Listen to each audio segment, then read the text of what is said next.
Hi, ഇന്നൊരു ഞായറാഴ്ചയും world കപ്പിന്റെ ഫൈനൽ ഡേയും ആണ് കേട്ടോ. പള്ളി മുതൽ അങ്ങ് ആവേശം കൊടുമ്പിരി കൊണ്ടിരിക്കുകയാണ്.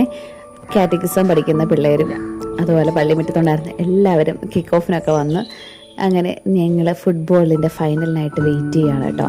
വലിയൊരു ക്രൗഡിന്റെ കൂടെ ഇരുന്ന് കാണുമ്പോൾ ആവേശവും കൂടും. അങ്ങനെ പല സ്ഥലങ്ങൾ ആലോചിച്ചിരിക്കുമ്പോഴാണ് ഏറ്റവും വലിയ സന്തോഷ വാർത്ത എത്തിയത്, നാളെ അവധിയാണെന്ന്. അപ്പോൾ എന്തായാലും പിള്ളേരെയും ഞങ്ങളും ഒരുമിച്ച് എവിടെയെങ്കിലും പോകാനായിട്ട് തീരുമാനിച്ചേ. അങ്ങനെ നമ്മുടെ പള്ളിയിൽ തന്നെ ഇവിടെ അടുത്ത് വലിയ സ്ക്രീനിൽ നമുക്ക് ഒരുമിച്ചിരുന്ന് കാണാൻ തീരുമാനിച്ചു. മക്കളെ രണ്ടുപേരും അർജന്റീന ഫാൻസും ഒരാൾ സ്പെയിൻ ഫാനും ആയിരുന്നു.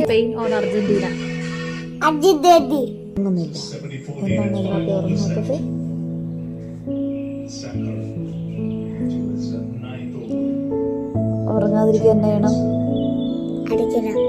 കണ്ണിങ്ങനെ അടിച്ചാൽ മതി.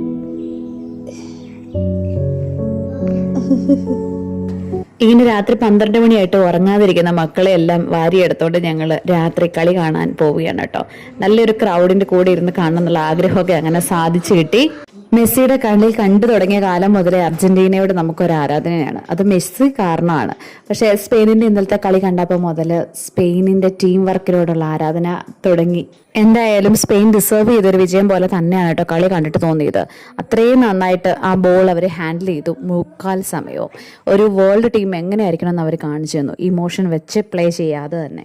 എങ്കിലും വീട്ടിലെ വാക്പോര് തീർന്നിട്ടില്ല കേട്ടോ. ഇവിടുത്തെ സ്പെയിൻകാരി ഫാൻ പറയുന്നുണ്ടായിരുന്നു, ഏറ്റവും കൂടുതൽ റെഡ് കാർഡും യെല്ലോ കാർഡും കിട്ടിയതിൻ്റെ ട്രോഫിയെങ്കിലും നിങ്ങൾക്ക് ഇരിക്കട്ടെ എന്ന്.